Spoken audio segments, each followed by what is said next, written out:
How's it going, folks? Welcome into Overtalk. We are on episode number... What episode are we on, guys? 15. 15. 15. We have a special guest today. We have Nova, who is Cable's daughter. Say hi, Nova. Say hi. Hi. Hi. She's a little quiet now. But as always, I'm Kid Liquid. We're joined, of course, by Caleb Cable Finn, Joshua Piscator Lee, and Dylan Pepidus Hornenbrook. How's it going, gentlemen? I should have brought one of my daughters, but then child support gets brought up, and I don't really want to go down that road. Hey, man, I said it before. I say it again. They took them all away from me, so I made my own, and it's on. Good night, everybody. It's on its way in 2 weeks. 2 weeks, really? 2 weeks. Due date's Wow. on the 22nd, so I'll be a dad in 2 weeks. Yay. What's baby's name? Samantha May. Samantha May. Samantha May? That's Yeah. cool. She'll play a ton of May. I was gonna say she's gonna run around with a fire hydrant on her back. Yeah, she'll play a ton of May. Speaking of which, who just got a ton of buffs. Oh my We'll, goodness. we'll go over that in a little bit, but the main topic of today's episode is going to be DLC. It's going to be what else? DLC and sort of the rollout plan that we think they're going to hit. But first off, guys, hype meters. We got a release date. We got an open beta date. So release date is going to be May 24th, earlier than we thought. And then we're going to have some open beta action on the 4th to the 9th, I think. And also you get pre-order codes once you pre-order you get closed beta access once you pre-order on May 3rd. So guys, what do you think of that? What do you think of the release date? What do you think of the timing of it? What do we got? They're going to let all the sad. plebs in. Sad, Chris. Why are you sad, Dylan? I'm gonna lose all of my progression in a month. I know. I only have a I month and I forgot. lose. Yeah, we're going to I'm lose level 54. I'm gonna lose all of my skins. All of my the legendaries. I thought they said that All my the legendaries, too. closed beta goes down at an undetermined date. Did they say it's Yeah. in April? No. No, closed beta goes down when open beta goes up. Okay, so you got 2 months. Yeah, 2 months of your fun. What? No, I get like to... Oh, yeah, I guess it's still early in March. Yeah, you get, Yeah, you get 2 so- months of your fun and your skins and stuff like that. But no, they said April 29th is, I think, the proposed down date. At least I think so. Might have to recheck.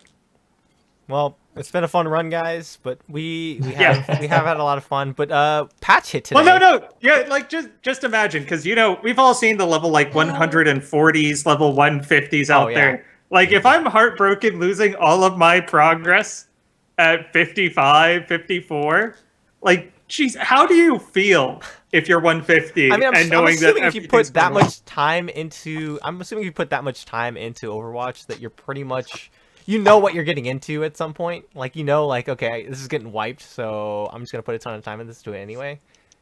But like, I mean, we kind of got like a soft reset because the career profile reset. sure. So on this latest patch, if you had like any stats like your time played, games won, all of that got redone. So I hope none of you had anything amazing that you were like hoping to save and showcase at the end.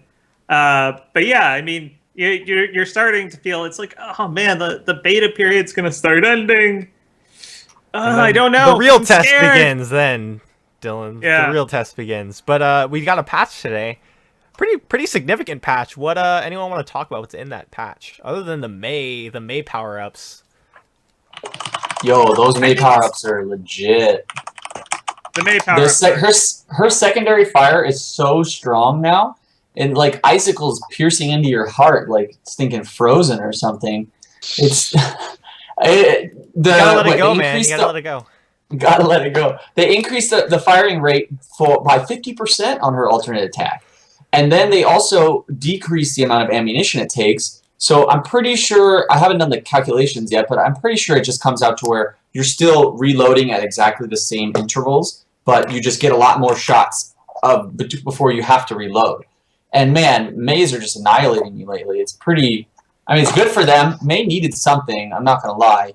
But I wish they would have done more utility, like somehow enhanced her utility instead of just saying, go like, here's more damage. Yeah. Well, to me, it's not even the firing of the gun. To me, that made the biggest difference. For me, the fact that makes her so useful now is the fact that her projectile speed is up 50%. her projectile speed, the speed at which that icicle shard travels, is so much faster now. It was really? it was very different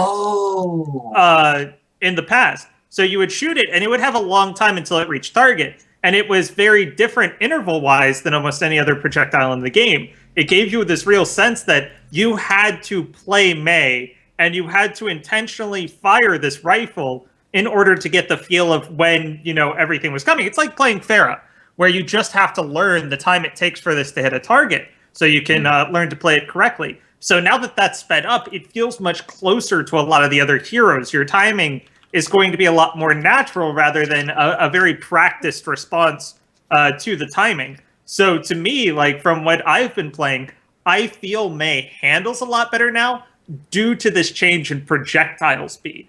Because now this really gives her the freedom to engage at long range. Because I'll be honest, the only time I used that projectile gun was random fire around corners or wait till someone's frozen and then fire it at close range.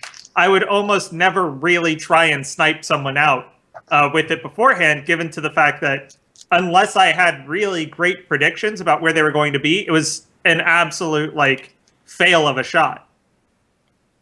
That's interesting. Okay, so that means I actually kind of misread then. So it's the projectile speed increased by 50%, but the fire rate is only increased by 25. That is at least how I read it. Once again, I could be wrong. Right, I'm reading again. Still significant, regardless. Yeah. So, okay, then is her primary rate of fire also increased by 25%? Or because it just says... That's a debate that, I've seen online a bit, and I'm not really sure myself. Like, it's one of the things that's hard to quantify with her, because her primary is it's a tick-based fire. So I'm like, how do you speed that up? Did they, increase the tick intervals? Like, did they shorten the tick interval for damage? But otherwise, yeah, I would say I'm pretty sure it all went on to her because it seemed like they were really focusing on her alt-click. So to me, I read it as her alt-click. I know her alt-click does shoot considerably faster. Like, anyone that's played Mei before and after this patch can tell you that thing fires a ton faster than it did in the past. Yeah. But whether it affected her primary, I'm unsure. Cool. So Mei was sort of the big takeaway from this patch. We also got some Lucio nerfs, made him a little more in line. I think. Oh yeah, Lucio and Zenyatta. Yeah. So yeah, a big thing to note is that they reverted the whole health nerf that Lucio received in the most previous balancing patch. They took him down from 200 to 150, but we got that 50 health back. But the fact that his right click is not as good anymore. His damage is reduced on that. In addition to, actually, wait, Sonic Amplifier. Is that his right click or his left click? This is right click. Left click. Okay. Is it? I'm pretty sure that it's his basic gun, so his left click, not his ult. Okay, so his gun being less useful, but more importantly, his ultimate charge cost being increased by this much, I feel like, is the more logical way to go about nerfing him, because as I've been paying more attention to the competitive Overwatch scene, now that I'm starting to cast it, the fact that his ultimate is so game-changing and so momentum-swinging, the fact that it's able to come up so often, and the fact that he can still do a lot of damage in these situations was a little bit overwhelming and made him a bit oppressive. And then kind of the same thing with Zenyatta, because if you can't bring two Lucios, you bring a Lucio and a Zenyatta. His ult being a little bit more expensive as well makes a lot of sense, because you're just never going to win a fight when Lucio and Zenyatta both have ultis up. So I feel like the decision to use those should be a lot more conscious, and it should be a lot more meaningful. I feel like Riot patch notes right now, the words I'm using right now. But it's really going to force you to choose your moments a lot more carefully, and I like the direction that this is going in. Yeah. And I mean, let's face it, Lucio Ultimate, if you watch the pro scene, it's so good. 100% of point caps are done with Lucio Ultimate. You don't take point unless Lucio has dropped the beat or Zenyatta is transcending. Usually both. Or both, yeah. Usually both, because they're good and talk to each other, unlike the solo queue experience, where your Zenyatta's out ultiing at the enemy team's spawn because that happens so much. But yeah, like I find it funny that the two big like point cap supports got nerfed. It makes me wonder whether they were feeling that Mercy was really lagging behind and they wanted to bring her more up to meet the other two. And Symmetra, like Symmetra, still even with, you know, the help they gave to her teleporter, they still need to find a way to bring her up because if truthfully, you know what? In pubs, though, I think I see Symmetra a good deal. Like, I think she's been pretty pub friendly, but for the pro scene, She's more still prevalent like a on defense than offense. And Oh, Lucio's definitely a good- defense.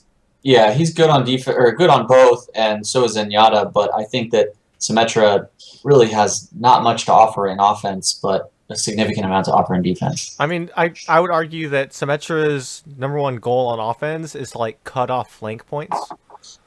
So like if you're pushing down a hallway and there's another way into that hallway, like just having her set up a death room somewhere and just wait there for someone to try to come around and flank is like extremely useful.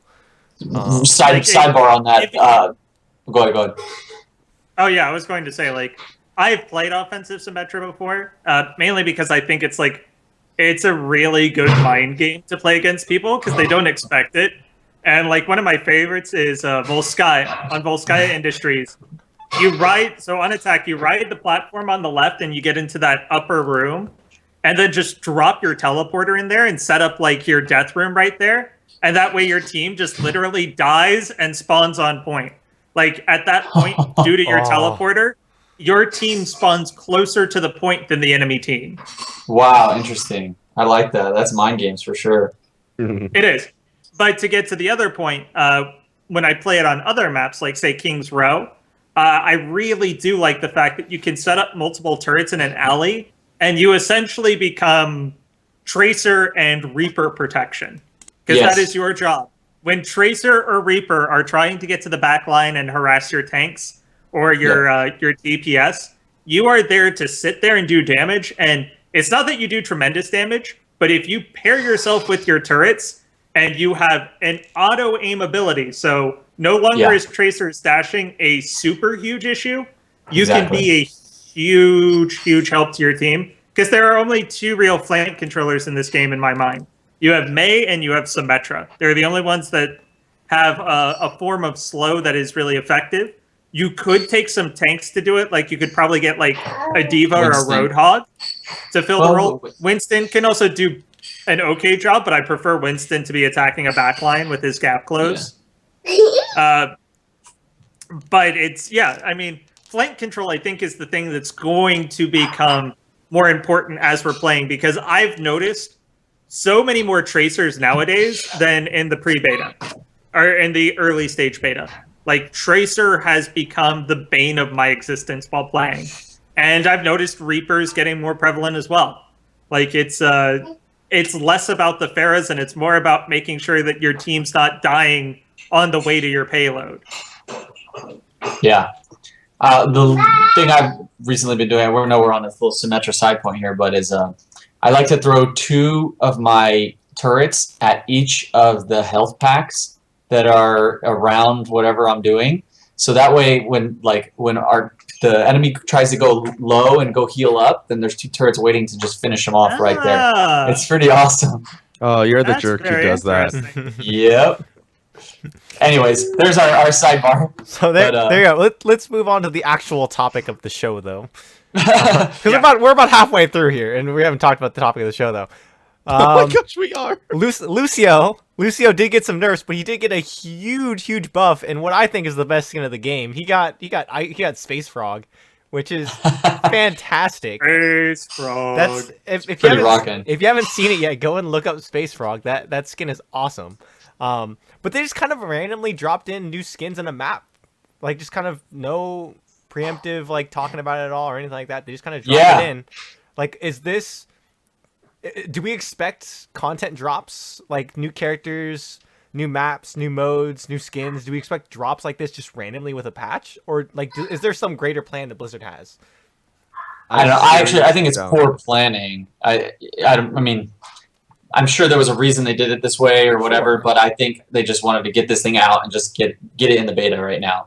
Maybe it's been sitting and it should have been released, 2-4 weeks ago, whatever, or a long time ago, and they're like, just get it out. We need to get it into the beta. I think having a plan of execution of awareness or advertising, I think they're going to be more consistent with that. Sure. Josh, what do you think?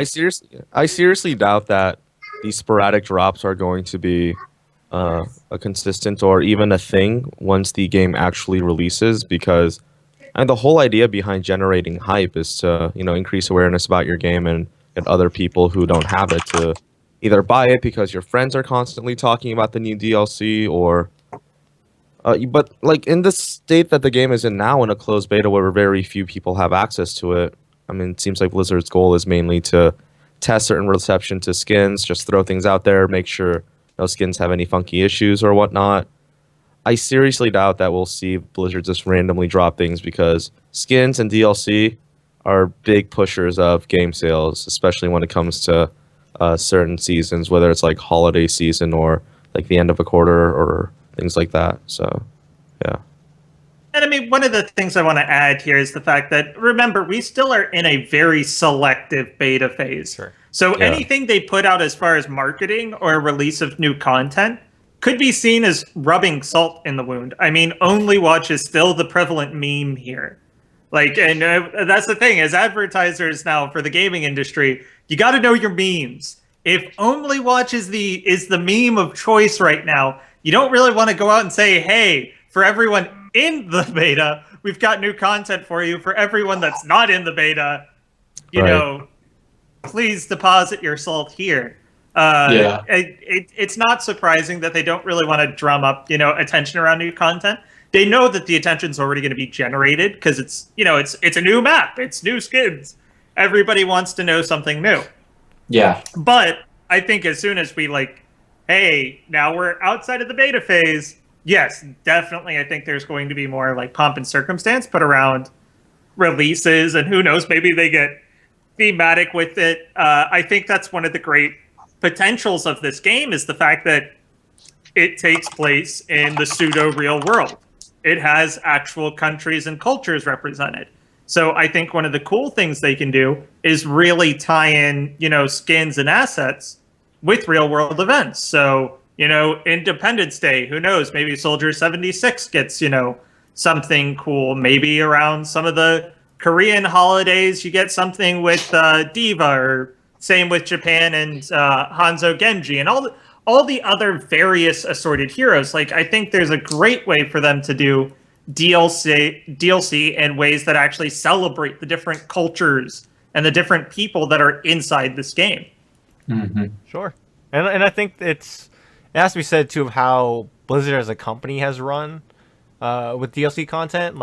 Heroes of the Storm, they really do hold a lot of skins and a lot of things I know that have been done that they've worked on for a big content drop.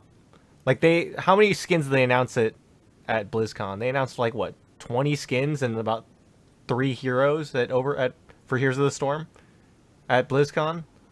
And they were just holding that stuff for ready for release, right? And Yeah. They have such a wealth of famous characters and well-known characters and brands with Diablo, Warcraft, and StarCraft. I could even see them crossing stuff over into Overwatch and sort of having skins and stuff based on that. Well, we already know that Overwatch is crossing over into other games. Yeah. So, thinking that other games aren't going to cross over into Overwatch would be it'd be silly. No. We already have Murloc bait in the new map. Yeah. Does anyone else see that? I would love to, if you could have Protoss, Terran, and Zerg skins for Diva. You could probably have Yo, that'd Yeah. be you could freaking have sick. Warcraft armor for Reinhardt, and Lionheart is kind of that when you think about it. Yeah, it's pretty close. So For those of you that haven't seen, go check out Reinhardt's new legendary skin. It's pretty awesome. it's called They kind of Lionheart. took his Lionheart. They took his Wonderwear kind of build, which is the helmet offsuit, and then they pretty much blinged it out all gold. Then he's got these awesome 2 purple straps going down the back. Yeah. It's pretty freaking sweet. Yeah, Big old lions on the shoulders and the chest too. Looks like Voltron. It's awesome. Um, but yeah, so what are we expecting from DLC content? Like character drops? Are we so right now with the thing that I want to bring up was Street Fighter V, right? Street Fighter V has a set plan for content drops. They have a character every month, as well as I think extra game modes planned for a big update in March. But they have a set plan of when characters are going to release. Do you think that's the case for Blizzard right now with heroes, or are they just kind of working on them, and whenever they're done, they're going to go ahead and figure out when they can release? It's I Blizzard think there MO. may be. Yeah, go ahead. Yeah, Blizzard MO is it's done when it's done. They are not people to set a They timeline aren't and build to timeline. If they do not think something is ready, they will freely hold it in and make sure that it's only released when it's done. And I mean, we all know this is Blizzard's MO, and we respect that. Like, that's the thing. Like, you only give this level of credit to someone that's earned it, that hasn't, like, made terrible releases. Like, the fact that Blizzard puts out good content always makes you think, okay, if they're taking the time to do this, I respect it. I also don't think they would do something as bold as a hero a month. I mean, that's a really crazy timeline. That would throw the game into chaos for sure. Oh yeah, you have no time to set a meta. Hmm. And Cable, did you have something you wanted to say before I so rudely interrupted? No, it's same basic idea. I knew we were on the same wavelength there. Yeah. So I mean, like we know Blizzard takes a while. Blizzard understands content and understands the quality of content that they're known for. But anything. No, I will say they keep- are being super smart. Like, have you been following the Athena discussion? No, actually, Yeah. I haven't. I haven't. Yeah. And fill me in with the viewers. All right. For all the viewers, a lot of people right now are hinting at the fact that there may be a new hero being teased, in much the same way that Junkrat and Roadhog were teased on Temple of Anubis with a paper clipping left on the floor of your spawn point on attack. There is a new dossier that has been left on a table in the same spawn point in Anubis. Also, people have noticed that there is a screen that is different on the attack spawn point in Gibraltar, where one of the screens now reads a new logo of this little pyramid with an insignia and says Athena. Also, coincidentally, Athena is a Greek god, and the newest control map that has come out is called Ilios, which is a Greek Mediterranean town. So a lot of people are pointing out that this may be the new hero, and people are even pointing out in an original design of the hero lineup for Overwatch, one of the really old images before it got retouched for beta, there was a floating drone-ish looking character with a similar triangular imprint on the forehead. So people are thinking that this might be a teaser of the next hero that comes out. Now, we have no idea when or where or what a timeline would be for essentially a drop of a new hero. Who knows? Maybe it might even be on release. But it's very exciting. I like it when content releases are done like this, where it's not overt. Give people the ability to go hunt for it. Give them Easter eggs. Yep. And let Reddit be detectives. Let people advertise for you. I think that's when you're talking genius level marketing. When I don't need to give you something directly to make you talk about it, that shows that you really are engaging with my product and that I'm doing something right. Exactly. Dude, it's like the crazy thing does anyone else play Destiny in here?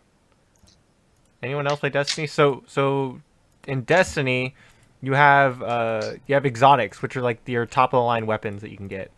And so when every day there's a daily quest, and so you finish the quest, you get bonuses, whatever. So one day on one quest, people found a different alternate way to go through the level, and if you get it down to a certain time, you get a free exotic weapon. That's the only way you can get that weapon is through that quest. When it's a daily quest. So it's on rotation. So like once every 3 months, if you complete the quest in an alternate pathway under like 10 minutes, you get you get this unique exotic weapon. Wow. And like, I think to this day, Bungie's never actually told people how to do it. It's literally the community on Reddit figuring out like what are the requirements for this happening. And I love that stuff. It's like that's crazy. Secret rooms that used to be put into old FPS games and stuff. You don't have that anymore. You don't. You know, it's like just little Easter eggs, like Dylan said, or little hidden things, hidden treasures for people to find. And if you capitalize on Reddit, they self-proclaim themselves as detectives, right? Bush did 9/11 and all these conspiracy whatever theorists, and so they're gonna try and dig deep. Let them give them something to dig into, and maybe find a little nugget down there. It's like the hero version of 4chan. Yeah, exactly. I saw that face, Josh. But yeah, it's interesting to see sort of where Blizzard's teasing this stuff, because it's not overtly obvious, right? Like who noticed that Diva poster, or like the Junkrat Roadhog flyer, newspaper clipping? Yeah, like it's crazy. Yeah, like floating in the air, right? Yeah, like it's crazy the amount of detail that they put into this. It's just great, and it's great world building. My question is for you guys: what do we need more of in Overwatch right now in terms of character diversity? What are we missing? In terms of character diversity, you said? And like in terms like a meta or something that we're missing. Are we missing anything? Is there something that could really just kind of add such depth to this game? A second diva. All those in favor say aye. I don't feel like it's missing anything at all. But then again, we've only had limited access to a closed beta that sporadically went down for about 2 months in the middle. So I don't think there's really enough gameplay or regular trend set in place to where we're like, oh man, this game really feels like it needs like a little extra something. It needs but I always felt it needs an Abathur from Here's to the Storm. That would be cool. Yeah. Could someone do that? But I think the thing about DLC is not so much about filling in gaps where you feel like a game needs something, but more like a developer telling you, yo, you didn't know you needed this until now, but we're going to throw this new thing at you, and now you know that you need it. You like need it with every ounce and fiber in your body. So it's a good state for now, and I don't think I'm really waiting for Blizzard to be like, oh, we got this new hero, and I'd be like, thank God, this is what we were waiting for. Hype meter. Dragon right hero. Now, the 21 that we have. Yeah, the 21. We have 21, right?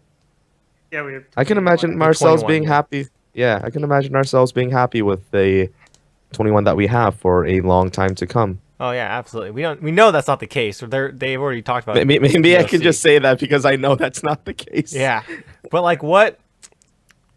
Okay, so here's a different question. Chris, I got the answer. Okay. What? I got the answer to your question that you asked. Okay. What we need, and it's actually something they provided in the last patch, and I think this is going to be important going forward, is map correction.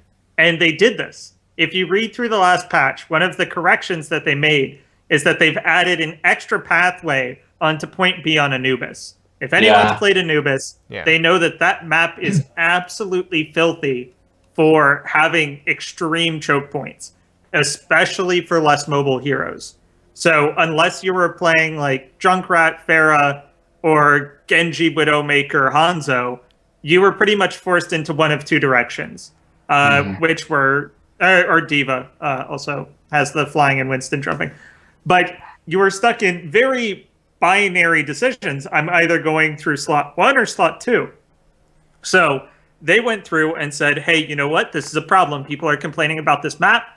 We get a lot of negative experiences. We've gotten negative feedback. Let's try opening up a new route. So now they've opened up and they've added a third route onto Point B. I think going forward, as a part of game correction, meta fixing, and a lot of really like pain point adjusting, this is a huge, huge undertaking. Like, it's pretty easy to say, hey, to balance this game, we're really going to focus on the heroes and make sure that the heroes are, what's being adjusted, that these numbers are being dropped here or there. But I think for solving larger issues with gameplay, the fact that you have a willingness to adjust the map element is huge. The fact that they're saying, hey, new routes need to be added here or here. I think there are some maps where maybe they actually take routes out. That's actually my thought process with the new map, is it has so many routes to everywhere. I was thinking Ilios is like so open. It is ridiculously open. Like, I tried to play a tank, and you try and play like a Reinhardt in there, and I guarantee you there's someone at your back. Like, you cannot play a directional tank there. It's infuriating. Like, I almost felt that if you weren't playing Reaper or Tracer, you might as well just like GTFO. There's nothing for you here. Now, that said, I have to actually say that one of the things that I think they can accomplish with DLC, we're kind of talking about here, is highlighting different characters or different strategies. So we have all these closed-in maps, right? We have on our control point maps, we've got these little cabins that have little windows, and you got to go in through, and you can protect and you can hold. But now we've got this Ilios. It's this just wide open, like there's literally no covering over one of the control points, and I like it. It means that on different maps we're going to see different strategies. We're going to see different executions. Not everybody's going to take the same core set of heroes for the open maps as the closed ones. And so if they introduce maps that make the gameplay change, I really like that. I really like creating new team comps, creating new strategies just out of map design. It shouldn't all be a funnel. I have the same philosophy with StarCraft 2 as well, that I feel like Brood War did a little bit more than StarCraft 2 does. StarCraft 2, every map is the same approach. You all have a base on a hill, and you have a little micro ramp, and then you have another expansion right next to it, and whether it's a 4-base or 2-base map, I don't know. It's the same thing every map. It's just different little rotations. You don't see totally different strategies out of it. You don't get emergent behavior out of these maps. And they always take out all the emergent behavior of tanks up on hills and all this stuff. But I think that's what's fun. Emergent behavior is sometimes the best. So to me, if in Overwatch they can use the maps to create variety, and for instance, Battlefront, the new Star Wars game, they did this. They introduced a new map that's Jakku, and it's just this crazy open, cool map with all these. It's very different gameplay. It's very different strategy. You approach that game super differently. I like that a lot. Yeah, and I think that they can keep doing that.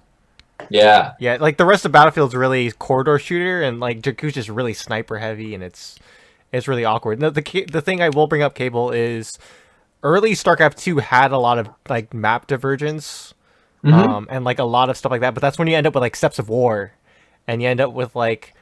But it's more fun. You have more viewers. You have more. I would agree that it's more fun, but like from a competitive standpoint, you don't want to lose a map on Steps of War, right? Like I think I made the argument where Steps of War, if someone 6-pools you, like in a ZVZ matchup on Steps of War, if you 6-pool and the other guy drone rushes you, you actually lose. Yeah. You actually lose to a drone rush if you 6-pool on Steps of War. Like I think it's cool. That's man. crazy. These are crazy behaviors.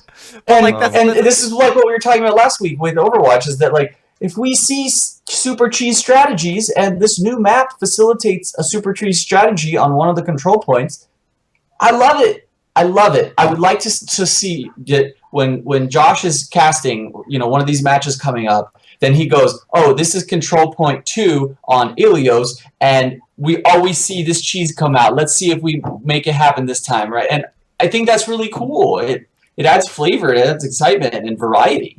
Not every game progresses the same, and I think that's healthy.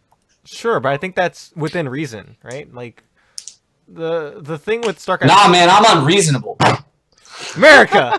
I mean, I think within reason. Like there is a lot of diversity in StarCraft 2 as well with map types. It's just a lot more subtle. Like you're only really gonna see the subtleties of what's going on if you're like into StarCraft 2 and you understand like the little nuances of like the difference between a 1-1-1 and a 3 racks. And you understand the timings and stuff like that, because each map has certain timings and directions in which they can go in, position points and stuff like that. That's cool, everything, but I think Blizzard needs to go away from that with Overwatch. Overwatch needs to not be the Oh no, I'm not the saying that. I'm just saying in terms of StarCraft nuanced 2, gameplay. like it's not. It's StarCraft 2 is a game of nuance. It's a game of small micro decisions and reactions. Where like Overwatch, yeah, I agree with you. There's certain things on the map within. My thing is just within reason. Like you don't want them to be all completely different. Where you have players that are better on other map. Like this player is good on this map and this player is useless on this map, and like now you have to have Talking people, like a person. yeah, you have a person that like the type of character, the type of hero that he plays is useless on this kind of map. I see. I love So like, that. I so love like you'll that have to because have a like person 10-man to rosters person that you swap in and out. Like maybe that's what it'll be. That's what NFL football is. That's what NBA basketball is. They Fair swap people out because they know that like, oh man, this guy is only good for these certain scenarios, and boom. Or NHL, same thing. You swap out your guys. I think that could be cool to do in Overwatch. Is each round we do a swap, and this guy or this guy's better at this control point, or this guy's better Sure. at this map. but I think that's neat. I would say that fuels, at least in my head, that would fuel like stagnant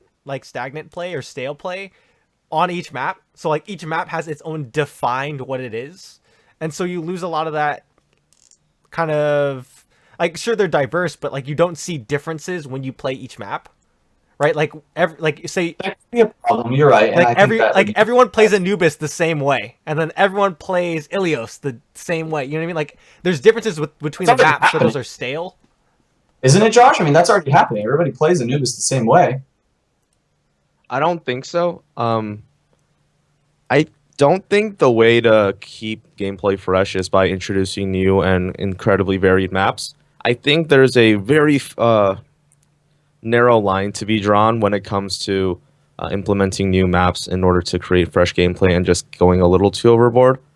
I think that in terms of encouraging different styles of gameplay, offering a variety of game modes is the way to go because each of the maps are going to play better on certain game modes. Or in a game like Overwatch, you only play like a set rule set on each map anyway. Because if we start getting too crazy, like you have 17,000 different strategies that can be implemented, then all of a sudden you're going to see. Because I think map pick ban is going to be something that's inevitable in Overwatch competitive. And then you're just going to get into these situations where teams are just going to specialize in playing one or two maps and just going to ban other maps that they're never ever going to see play in. So having a decent enough wide pool in terms of map selection, I think, is really important. But I would like to see variety encouraged by a variety of game modes because as we've seen in other respawn-based shooters where even if the pros have been playing the same rule sets on the same map for 8-9 months, all of a sudden you see somebody try something new and people, it's like the DLC thing. You don't realize that you need it or you need this strategy until like you actually see it. So I don't think things are going to go stagnant as long as you have like a decent amount of variety. But too much, I think, is really harmful and it just makes things a lot more fluky. And we watch competitive play to see like clean execution and not just 6 versus 6 running around like chickens with their heads cut off. So that's my opinion. Sure, fair enough. Dylan, any feedback? Yeah, I'm actually going to go Cable's direction here. As a sports fan, like one of the joys of watching football, and I know I've lost like half of our audience here by talking about the joys of watching football, but the fact of the matter is that every team approaches the game slightly differently. And this is really enabled by different role players.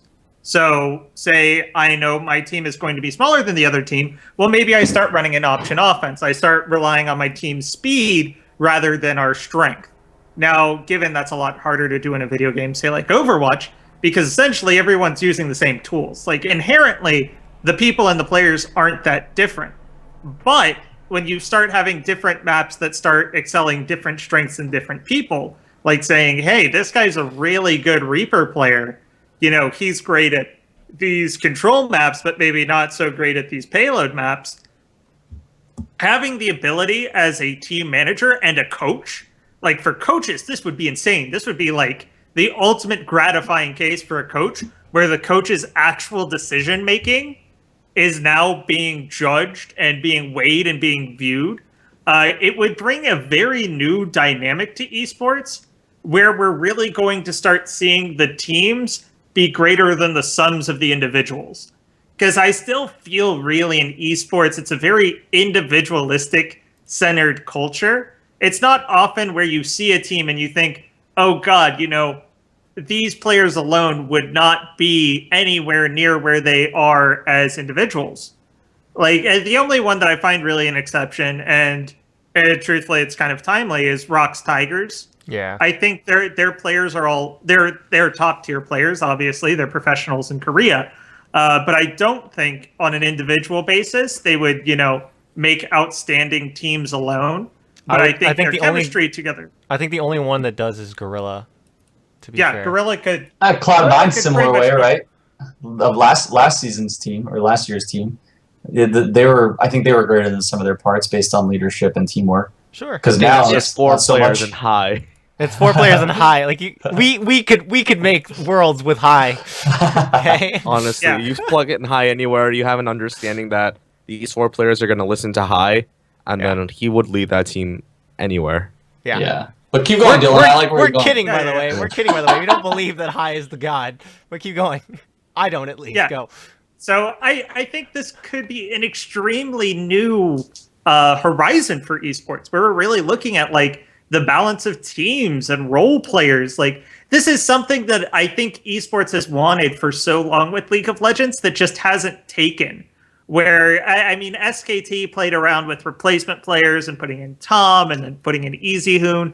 And for a little bit, we were all like, yeah, this is working. You know what? You had EasyHoon for more control-based mid player, or for more mid or control mages, whereas you had Faker when you needed something aggressive. And there was this just needed plan. to win. Yeah, there was this plan that, oh, we're being smarter than you. When really it was, hey, we just want to hold back Faker until we really have to brute force win these maps. Okay, thanks, bye. And that's like what it devolved down to. I think the aspiration is there in esports to really make the teams and roster managements and to really make like chemistry and all of these strategic elements make its way in a way that they haven't really been there. Really, it's coach up the team, make the team the best it can be of 5 people. Like, you coach these 5 to do everything possible, and you kind of just make your peace with everything else. So if there becomes more diversity to the point that we actually start picking players based on maps or game modes, you know what? I'm open to it. I don't think we have to shy away from it. I think it would be really interesting to see if Overwatch can be the first game where we really start seeing teams with full rosters and coaches making actual decisions. Sure. And honestly, that's why I was so excited coming into this LCK split, going back to League of Legends, like with Longzhu having a 10-man roster of legitimate everyone can play. Like, we're talking about some of its parts, like individually speaking, every one of these players can play and has professional experience and has, legitimate chance to win games. And like, that was something that was extremely exciting to me. We haven't seen them use that 10-man roster to much effectiveness, but like, it was an exciting claim at the time when they first were like, we have a 10-man roster, and they named the roster, and they're like, they have Flame and Expression and Coco and Frozen and all kind, like, they have a lot of people in there, but they just didn't put it to use. Well, see, and this is the thing where I understand Korea's thought, because Korea doesn't really want to like create superstars. Yeah. It's not in their pro gaming culture to create superstars. It truthfully, Faker is a wonder in League of Legends. The fact that he has had this fandom grow, it's credit to how good he is as a player. Yeah. Like, he is this popular because he plays so well and has for so long. But the fact of the matter is, Korean League of Legends is about building a team. It's never been about building individuals. It's unfortunate that League of Legends is a game of building individuals. As soon as like people start achieving, people start crediting them over the team, and that's just kind of how it's developed. So when Korea saw the opportunity to say, hey, here's, a style where we can really emphasize team and strategic coaching, and we can maybe devalue the individuals a little bit, so maybe we don't have to keep on paying these obscene Chinese contracts. that appeals the heck out of Korea. Yeah. Sadly, they're not using it effectively. Yeah, it's not happening. No, not at all. Meanwhile, we have star players in China that are not performing as well. But that's a different story. That's a different topic. That is a different story. It's a different game. It's a different game. We're getting into different territories. But no, I completely agree. And the thing with Faker that's kind of interesting, just to go on that a little bit more, is this is the first time we've really seen that since like StarCraft Brood War. I mean, we had a little bit with StarCraft 2 with Nestea, MVP, MMA. They got really popular, but like nowhere to the extent of like Nada and I Love Uv and Boxer and Flash and Bisu. Like, but let's be fair. That was a single person game. Sure, but like that. It's a different culture almost. But the thing is, in Korea, that was such a Pro League was so important in Korea, right? And even to professional players, they even said Pro League was more important than the individual leagues, and so like that for them to get that much praise for Pro League was crazy. And you had a lot of Pro League stars too. That I think Crank was one of the first ones for StarCraft 2 at least that didn't really perform that well in individual leagues at first, but did really well in Pro League and made a name for himself. But yeah, we got way off topic. But we're pretty much done with the show. Anyone want to bring anything up about Overwatch before we end out? Yeah, let's talk about release because we kind of hinted at it. Sure. So we do have a full release date. 24th May 24th. Yeah, May 24th in case anyone's interested. And then they have this open beta period. So let's talk about the open beta and the parts that go into it. So first off, you have full open beta. This is going to be for anyone that wants to, and it's going to be May 5th through the 9th. So pretty much, regardless of who you are, log into Battle.net and you can play Overwatch. Full Overwatch. You have We're to not download talking. Yeah, you do have to download it. I mean, come on. No, it's not. You don't just open Battle.net. You got to download it first. Can imagine a 5-year-old kid walking up, download, opening Battle.net and trying to play Overwatch. And be like, why does it have to download? Okay, keep going. Okay. So, yes, you do have to download it, but you'll be able to play, and it will be the full game. A lot of people were wondering whether an open beta period would be, like only 1 or 2 maps or only like a select number of heroes. But Jeff Kaplan came out and said, we looked at the beta experience and we said, no. If we want people trying our game, we want people trying our full game. So 5th through 9th, everyone gets in. Now, here's where it gets interesting for the pre-buyers. If you pre-order your copy of Overwatch before April 29th, this is where that April 29th date was. Yeah. If you pre-order by April 29th, you will receive an early access open beta key. You will also receive an extra open beta key for a friend. So you get 2 keys for every pre-order. And that will get you access May 3rd and May 4th. So this will be a select early access open beta, only available to pre-order. Now, during the open beta period, it's also important to note that all closed beta records, skins, levels, progress, all of it's gone.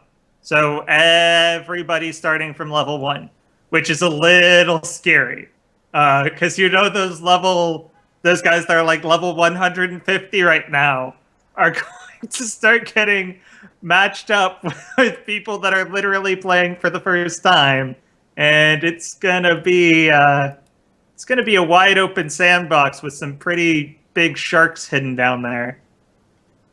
Those are the fun days, man. It's kind of like if you guys have ever played like really popular shooters on console, like in Call of Duty, like it would normally be released in like early November, and then once Christmas rolls around and all the kids who can't buy the game for themselves get the game, it was called like the harvest of the Christmas noobs. So I'm thinking it'll be like that, except like I don't think it'll be as bad. I did that for Halo 5. Yeah, it's like once Christmas or like a major holiday, well, it's usually Christmas hits, and then all these fresh level 1s pop up, and these are kids who are maybe picking up the controller for the first time, like, I don't know how to use this thing, and then you just demolish people for a couple of weeks. But as long as the MMR system and the matchmaking is sound. Why kids and like 13-year-olds are playing Call of Duty? Like, can we just seriously ask this A question? lot of I've a lot asked of this my question a students, lot. yeah, a lot of my students that I work with, and ranging from TK transitional kindergarten all the way up till 6th grade, will talk about how much they're like, oh, Mr. Josh, I love playing video games. Oh, what do you like to play? Minecraft, Advanced Warfare, Call of Duty Black Ops 3. I'm like, Oh. so no Minecraft, no Angry Birds. Is that a no? They're like, Hey, no, I I mean, like Call of Duty. back when I was a little kid, it was everybody's playing Mortal Kombat, and it's like they're ripping people's hearts out. I'm like, That's the same thing. Like we, culturally speaking, we're not the most protective of that. yeah, I wish that we were more so. We've had this discussion before, but yeah, As long as the I- dialogue's open between the parents and the kids, I think it's fine. Yeah. To a certain Ah. certain line. To a certain line. I don't want. It horrifies me when my 3rd graders tell me about how fun it is to play Saints Row or GTA 5, and then I'm like, Oh yo, God, homie. Saints Row. No. You get a No, a Parent of kid- the Year award if your 8-year-old is playing Saints Row. A Like, kid literally told seriously. me. He told me he's not allowed to play GTA 5 because it's too adults. I'm like, that makes a lot of sense. There are a lot of things that parents wouldn't want their kids to see. And then he tells me that's why my mom only lets me play Saints Row instead. I'm That's like, way worse. What the freak is the logic in that? That's way worse. That's definitely Yeah. a parent that didn't ask what Saints Row was about. Just took it at like name value. Oh, Saints Row, that can't be too bad. What is it, like a historical game about the church? It's about a Sure. community, that's for sure. Hey. Oh boy. Uh, How we got here? yeah, But yeah, we got go- off topic. But going yeah, back, that's to the release date of Overwatch. It could be at the perfect time. Honestly, they're releasing it in late May. That's right before E3 and before all the major conferences start to happen. So I could see Blizzard maybe announcing something, a new character, or some kind of DLC drop right around the time of E3. Because that's also around the time. Remember, Battleborn comes out that first week of May.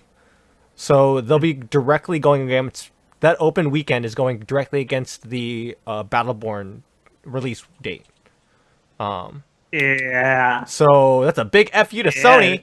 But like, yeah, it'll be interesting to see that. But yeah, it's exciting. I'm excited that we finally have a date that we know what we're shooting for. yeah, yeah, definitely. We can finally. I'm just glad that it's releasing on May 24th because I mean, you know, Inside Whispers hinted that this game might have been released like months later. Oh yeah. Like it's kind of crazy. So I'm really glad they hit this May 24th date. Yes, absolutely. I'm ecstatic that this is going to be a thing. And Do we think that the IGN leak was on purpose, or that I this think was that was all an a big accident. flub up? I think that was Oh an no, accident. no. Everything else was coordinated. Like I mean, everything else went later out that day.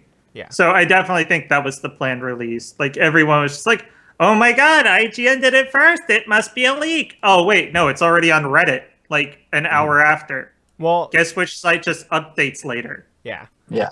I think it would have been better if they timed it all correctly to make it all go up at once with Blizzard stuff. But I mean, like I think it was definitely a little bit earlier for IGN. Yeah, it doesn't really work that way when you time releases with people. No, I know. It's I know really- it doesn't, but I'm just saying, like, Yeah. I feel like it would have been nicer if Blizzard's release went up first. Oh yeah, sure. But still, it was good. It was an exciting day. I was tweeting all Yeah. about it all the entire time. But that's our show for this week, guys. We talked a little bit about DLC. We talked mainly about other things, but still, it was a good time. Thank you all for coming. Next week we're going to be talking about what are we talking about next week? I think we're talking. I think we've got esports. Oh yeah, no, we actually are talking about the different ways to build 5-man compositions.